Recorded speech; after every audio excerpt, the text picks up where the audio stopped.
Ya, selamat malam, Shalom. Di malam hari ini kita akan membaca dan merenungkan sebagian dari sabda firman Tuhan. Namun sebelum itu kita tunduk kepala, kita berdoa. Segala puji dan syukur kami panjatkan ke dalam hadirat-Mu Bapa. Kami berterima kasih untuk penyertaan, kasih karunia serta tuntunan-Mu sepanjang hari ini. Dan di malam hari ini Bapa, kami akan membaca merenungkan sebagian sabda firman-Mu. Kiranya Engkau menyertai dan menuntun kami sehingga kami bisa mengerti, memahami apa yang menjadi kehendak-Mu dalam kehidupan kami.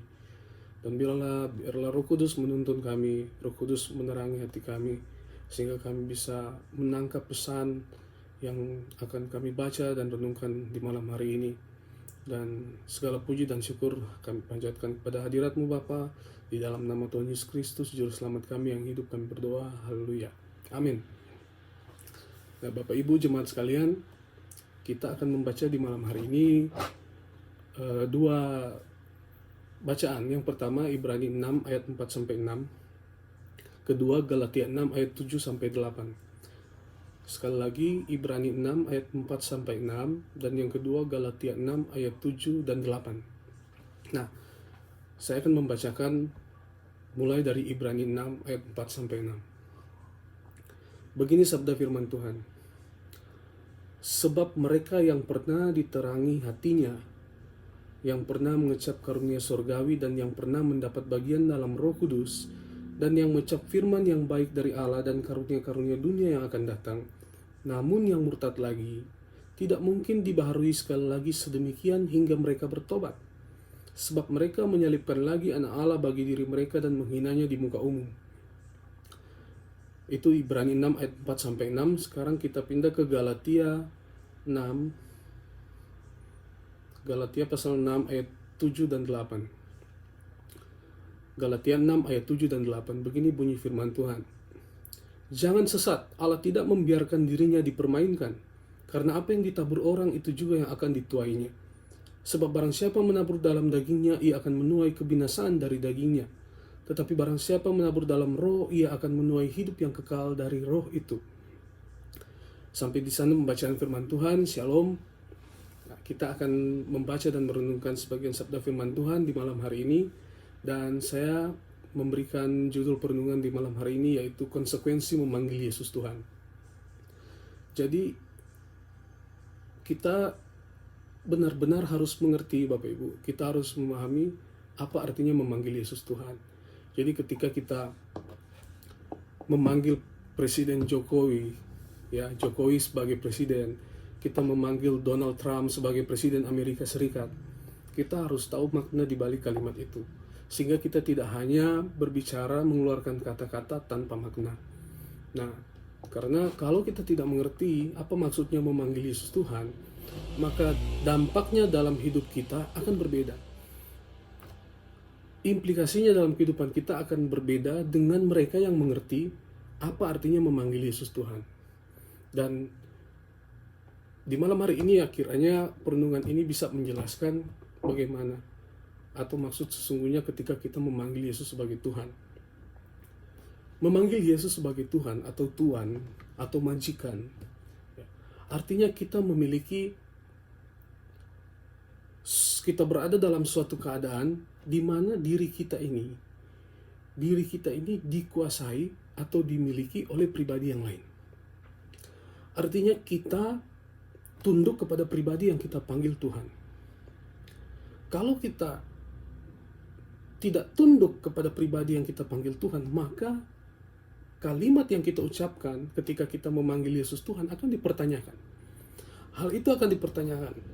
Ya tentu, bagaimana bisa seseorang memanggil Yesus sebagai Tuhan, tetapi dia tidak menundukkan dirinya dalam kehendak Tuhan yang dia akui. Bagaimana bisa dia memanggil Yesus sebagai Tuhan, tapi dia tidak menundukkan keinginannya, menundukkan segala ambisinya di bawah kehendak Tuhan. Nah, kalau kita memanggil Yesus sebagai Tuhan, sebagai Tuan, sebagai majikan, apalagi kita menyebut Yesus sebagai pemilik hidup kita, itu sesuatu hal yang benar-benar harus dimengerti oleh setiap orang percaya. Karena ketika kita memanggil Yesus sebagai Tuhan dan Juru Selamat yang juga adalah pemilik hidup kita, artinya kita tidak berhak lagi untuk bertindak atau melakukan segala sesuatu di luar kehendak atau di luar keinginan Sang Pemilik hidup. Dalam hal ini, Yesus sebagai Tuhan dan Yesus sebagai pemilik hidup kita, Alkitab mengatakan Dia telah menebus kita dan harganya dibayar lunas. Artinya kita tidak berhak lagi bertindak, melakukan segala sesuatu di luar kehendaknya. Nah, ini berat Bapak Ibu. Sehingga orang Kristen yang berpikir bahwa menjadi Kristen itu adalah hal yang mudah, atau menjadi Kristen itu adalah sesuatu hal yang tidak perlu perjuangan, harus dipertanyakan lagi seberapa dia memahami arti memanggil Yesus sebagai Tuhan. Sebab orang yang mengerti apa makna dari memanggil Yesus sebagai Tuhan akan benar-benar mengalami, merasakan hal itu atau dampaknya dalam kehidupan pribadinya. Ketika dia diperhadapkan dengan situasi di mana dia bisa bereaksi sesuai dengan kehendak atau keinginannya, tetapi dia sadar bahwa dia memiliki seseorang atau suatu pribadi yang dia panggil Tuhan, dia sadar bahwa Yesus yang dia panggil Tuhan adalah pemilik hidupnya, maka dia akan sangat hati-hati melakukan segala sesuatu. Dia akan sangat hati-hati bertindak dalam segala hal. Bahkan mengucapkan kata demi kata pun itu harus diperhitungkan. Bapak Ibu, jemaat harus memperhitungkan setiap kata yang kita ucapkan. Karena kalau kita memanggil Yesus sebagai Tuhan, sebagai pemilik hidup kita, kita mengakui Dia telah membeli kita, membayar kita dengan lunas. Artinya, kalau saya mengucapkan satu kata saja, harus sesuai dengan kehendaknya. Jangan sampai saya mengucapkan satu kalimat dan itu melukai hatinya. Itu tidak sesuai dengan kehendak atau keinginan Sang Pemilik hidup kita, yaitu Yesus Kristus. Nah, disinilah orang Kristen harus benar-benar merasakan dalam kehidupan pribadinya apa maksud atau apa makna dari memanggil Yesus sebagai Tuhan. Karena ini bukan kalimat yang hanya sekedar diucapkan lewat mulut. Tapi kalimat ini, Yesus adalah Tuhan dan Juru Selamat, harus benar-benar memberikan dampak, implikasi dalam kehidupan manusia. Dalam hal ini orang percaya. Nah, kita harus mengerti bahwa pada mulanya semua manusia itu adalah orang yang berdosa. Semua manusia berada di bawah hukum maut. Mereka semua manusia sudah berada di bawah bayang-bayang maut, dan ujung-ujungnya manusia akan binasa. Manusia harus binasa karena dosa yang dilakukan oleh Adam dan Hawa itu adalah bentuk pelanggaran yang membuat hubungan manusia dengan Allah terputus. Nah, dosa itu membuat semua manusia berada di bawah bayang-bayang hukum dosa, dan semua yang berada di bawah bayang-bayang hukum ini konsekuensinya adalah menerima maut, yaitu kebinasaan kekal. Nah, Allah Bapa yang begitu mengasihi manusia memberikan satu kesempatan untuk manusia bisa bertobat, bisa kembali lagi kepadanya. Tetapi kesempatan itu harus dibayar dengan harga yang mahal. Ya, jalan yang akan dibuka supaya manusia bisa kembali lagi kepada Bapa itu harus dibayar dengan harga yang mahal. Harus ada pertumpahan darah. Anak Allah yang tunggal, Yesus Kristus harus mati, menjadi korban tebusan, sehingga hubungan Allah dan manusia bisa dipulihkan lagi. Dan di sini terbuka jalan kesempatan untuk manusia bisa kembali kepada Allah. Kalau tidak dilakukan, kalau hal itu tidak terjadi, maka semua manusia berada di bawah bayang-bayang maut. Kita baca Mazmur 14 ayat 2 dan 3. Mazmur 14 ayat 2 dan 3 dikatakan begini, Tuhan memandang ke bawah dari sorga kepada anak-anak manusia untuk melihat apakah ada yang berakal budi dan mencari Allah. Mereka semua telah menyeleweng, semuanya telah bejat, tidak ada yang berbuat baik, seorang pun tidak. Roma 3 ayat 23, karena semua orang telah berdosa dan telah kehilangan kemuliaan Allah. Yohanes 3 ayat 13, Yesus berkata, tidak ada seorang pun yang telah naik ke sorga, selain daripada Dia yang telah turun dari sorga, yaitu Anak Manusia.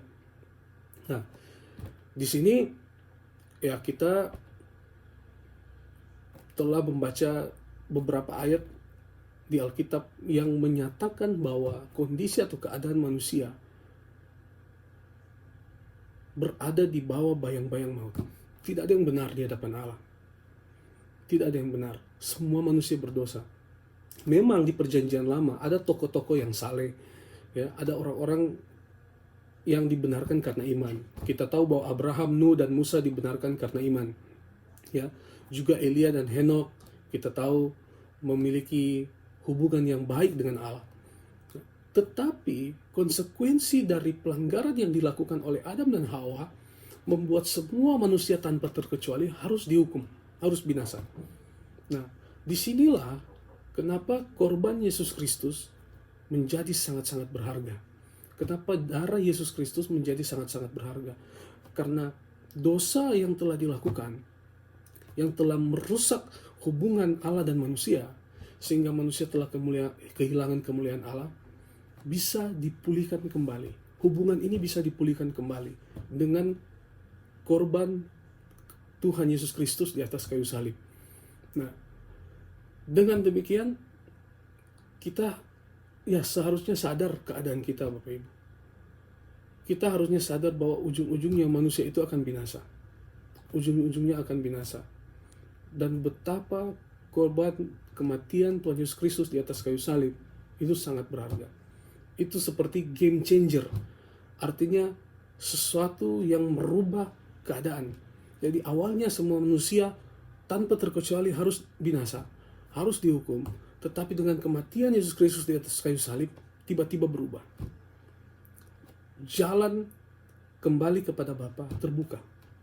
Jalan untuk ke surga kembali terbuka. Nah, manusia punya kesempatan untuk bisa kembali kepada Bapa di surga.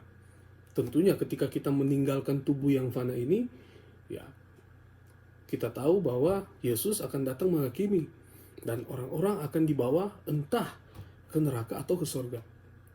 Nah, disinilah kesempatan atau jalan itu terbuka dan manusia harus benar-benar mengerti bahwa hidup ini bukan hanya sekedar bahwa kita makan, kita minum, kita bisa menyekolahkan anak kita. Setelah kita selesai pendidikan, kita bekerja, kita punya penghasilan, kita mencukupi kebutuhan keluarga kita punya anak, kita sekolahkan anak kita, lalu akhirnya kita pensiun, kita menikmati masa tua kita, lalu selesai. Hidup ini tidak seperti itu. Tidak hanya soal itu saja. Memang itu realita yang akan dialami oleh setiap manusia.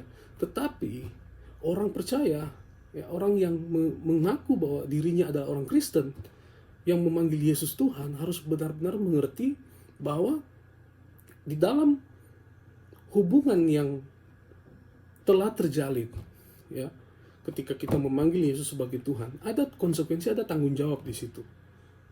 Kita adalah anak-anak Allah. Ya, Bapa memberikan kuasa kepada kita untuk menjadi anak-anak Allah, untuk menjadi anak-anaknya. Nah, di sini kita harus mengerti apa maksud menjadi anak-anak Allah. Dan ketika kita tahu makna memanggil Yesus Tuhan dan makna menjadi anak-anak Allah, kita bisa merasakan dampak atau implikasinya dalam kehidupan kita. Nah, bagaimana orang-orang yang sudah ditebus harusnya hidup bertanggung jawab. Ya, harusnya berjuang untuk meninggalkan segala perbuatan-perbuatan yang tidak berkenan, perbuatan-perbuatan yang tidak sesuai dengan kehendak Allah. Karena kalau kita memanggil Yesus Tuhan, sekali lagi, kita memanggil Yesus sebagai pemilik hidup, sebagai juru selamat, artinya kita tidak boleh lagi melakukan segala sesuatu di luar kehendaknya. Setiap tindakan yang kita lakukan harus sesuai dengan kehendak Sang pemilik hidup kita. Setiap kata yang kita ucapkan harus sesuai dengan kehendak dan keinginan Sang pemilik hidup kita. Nah, disitulah akan kelihatan pribadi-pribadi mana yang benar-benar menghayati makna memanggil Yesus sebagai Tuhan. Tidak hanya hidup berfoya-foya atau tidak hanya hidup sembrono, hidup suka-suka sendiri. Saya mau bikin apa kek, saya mau bikin ini kek, suka-suka saya. Saya mau bikin sesuatu yang menyenangkan hati saya, ya terserah saya. Nah, cara hidup seperti itu adalah cara hidup yang tidak mengerti apa artinya memanggil Yesus sebagai Tuhan. Dia tidak tahu bahwa hidupnya sudah bukan miliknya lagi. Hidupnya sudah dimiliki oleh satu pribadi yang dia panggil Tuhan, yaitu Yesus. Kalau kita sadar bahwa hidup kita sudah dimiliki oleh Tuhan Yesus, ya harusnya dalam segala hal kita berkata, Tuhan, apakah kehendak-Mu dalam kehidupan saya? Tuhan, apakah yang Engkau inginkan untuk saya lakukan? Tuhan, apa yang Engkau mau untuk saya perbuat? Tuhan, apalagi yang kurang, yang belum sesuai dalam kehidupan saya dengan kehendak-Mu? Tuhan, saya minta Engkau mengubah pikiran dan perasaan saya untuk bisa sesuai, untuk bisa sama dengan apa yang Kau pikirkan dan apa yang Kau rasakan. Sehingga apapun yang saya perbuat itu tidak akan menyakiti hati-Mu. Orang percaya harus berani, harus sampai di dalam pemahaman atau pemaknaan seperti itu. Kalau kita hanya memanggil Yesus Tuhan dan kita hidup sehari-hari sesuai dengan keinginan kita melakukan apa yang kita suka, tanpa memperhitungkan apakah Tuhan senang dengan perbuatan kita ini, maka apa artinya kalimat yang kita katakan, yang kita ucapkan, yaitu Yesus adalah Tuhan? Apa artinya memanggil Yesus Tuhan kalau kita tidak menjadikan Dia sebagai Tuhan? Tuhan atau majikan. Kalau kita memanggil Yesus sebagai Tuhan, sebagai majikan, harusnya hidup kita menunjukkan bagaimana kita sedang menjadikan Yesus sebagai Tuhan. Sedang benar-benar memaknai bahwa Yesus adalah Tuhan dan Juru Selamat, adalah pemilik hidup kita. Artinya kalau Bapak Ibu kalau jual barang, awalnya barang itu milik kita yang jual, ya. Tapi ketika ada yang beli barang itu, berarti barang itu sudah bukan milik kita lagi. Kita tidak berhak mengatur barang itu mau ditempatkan di mana. Kita tidak berhak mengatur barang itu mau dibuat apa. Tidak. Sudah ada yang membeli barang itu. Artinya barang itu sekarang sudah dimiliki oleh pembelinya atau orang yang baru. Sehingga yang berhak mengatur barang itu, memindahkan barang itu atau apapun yang dia melakukan dengan barang itu hanya berhak adalah pembelinya yang telah membayar barang itu secara lunas. Nah, manusia awalnya hidup suka-suka sendiri. Ya, kita juga hidup sesuai dengan keinginan dan kehendak kita. Kita mau hidup menuruti keinginan daging kita. Secara Alkitab katakan dengan penuh hawa nafsu kita menuruti keinginan daging kita. Nah, itu manusia yang lama. Ya, mari kita meninggalkan manusia yang lama karena kita sadar bahwa kita sudah dibayar secara lunas dan kita tidak berhak lagi melakukan segala sesuatu sesuai dengan kehendak kita sendiri, sesuai dengan keinginan kita. Yang kita lakukan mulai saat ini, yang kita lakukan segala sesuatu harus sesuai dengan kehendak Tuhan. Kita harus memperhitungkan apakah yang saya perbuat, yang saya katakan, yang saya ucapkan, pikiran dan perasaan saya ini sesuai dengan kehendak Allah atau tidak. Karena Yesus yang telah membayar saya dengan lunas, ya, berarti saya dan saudara telah menjadi milik Tuhan Yesus. Kita semua sudah menjadi milik kepunyaan Tuhan Yesus. Nah, kalau kita sadar bahwa kita telah dimiliki oleh pribadi yang kita panggil Tuhan, artinya apa? Sama dengan perumpamaan barang tadi. Kita tidak bisa semena-mena, kita tidak bisa sembarangan lagi, kita tidak bisa hidup suka-suka sendiri. Kita harus memperkarakan apakah ini sesuai dengan kehendak Tuhan atau tidak. Apakah Tuhan berkenan, apakah Tuhan senang dengan apa yang saya katakan, apakah yang saya perbuat terhadap orang lain juga menyenangkan hati Tuhan atau tidak. Apakah ketika saya membalas orang lain Tuhan senang atau tidak. Contoh sederhana Bapak Ibu sebelum saya menutup perenungan di malam hari ini. Ketika orang menyakiti kita dalam bentuk apapun itu, ketika orang melukai hati kita merasa orang itu telah berbuat salah kepada kita, dan kita punya kesempatan untuk membalas. Kita punya kesempatan untuk membalas perbuatan orang itu terhadap kita. Ya, keinginan kita atau niat kita untuk membalas apa yang dia perbuat kepada kita. Tetapi kita tahu bahwa hidup saya ini sudah dimiliki oleh Tuhan Yesus. Kalau saya mau balas, tunggu dulu. Saya harus bertanya, saya harus perhitungkan. Tuhan senang enggak kalau saya balas? Tuhan senang enggak kalau saya membalas orang yang telah menyakiti saya? Atau kita harus bertanya seperti ini, apakah yang Tuhan kehendaki ketika seseorang menyakiti saya? Apakah yang Tuhan kehendaki saya lakukan ketika ada orang yang menyakiti saya? Ya, kita tahu bahwa Tuhan Yesus mengajarkan, ya kasihlah sesama manusia, berdoalah bagi mereka yang menganiaya kamu. Ya, kita harus mengasihi musuh kita, dan itu jelas-jelas jawaban yang tidak perlu dipertanyakan lagi. Artinya kalau orang menyakiti saya, orang sengaja berbuat salah kepada saya, apa yang saya harus lakukan? Saya punya kesempatan membalas, saya mampu membalas dia, membalas orang itu. Ya, tapi itu keinginan saya. Karena saya sudah dimiliki oleh Tuhan Yesus, saya harus bertanya kepada Sang Pemilik hidup, apakah yang Tuhan kehendaki? Dan Tuhan pasti menghendaki untuk kita mengampuni orang itu. Tuhan menghendaki kita untuk tidak membalas. Nah, disinilah manusia yang dengan kehendak bebasnya harus memilih. Apakah akan mengikuti keinginan kita, yaitu berarti kita akan membalas, atau kita mengikuti keinginan Sang Pemilik hidup kita, yaitu Yesus yang kita panggil Tuhan. Sampai sana pembacaan firman Tuhan dan perenungan kita di malam hari ini. Tuhan Yesus memberkati kita semua. Amin.